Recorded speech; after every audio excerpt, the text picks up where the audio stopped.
پاکستان میں عاشق رسول کو تو پھانسی دی جا سکتی ہے، لیکن گستاخ رسول کو نہیں دی جا سکتی۔ آسیہ ملونہ کو رہا کر دیا گیا ہے۔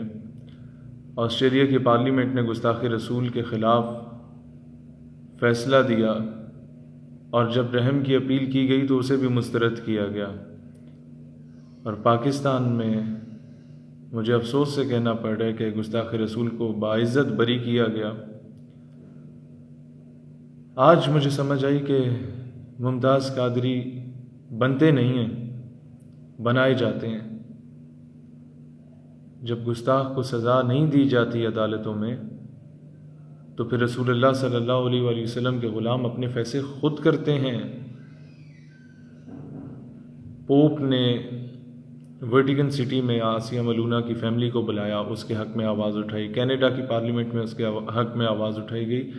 یہ فیصلہ ایک ملک کا نہیں تھا، پورا یورپ، پورا مغرب اس کے پیچھے کھڑا تھا۔ کاش مسلمانوں کی ایمانی غیرت جاگے اور حرمت رسول صلی اللہ علیہ وآلہ وسلم کے لیے مسلمان نکلے، جس طرح کسی دور میں غازی علم الدین شہید کے لیے یہ قوم نکلی تھی۔ اللہ تعالیٰ پاکستان کا حامی و ناصر ہو۔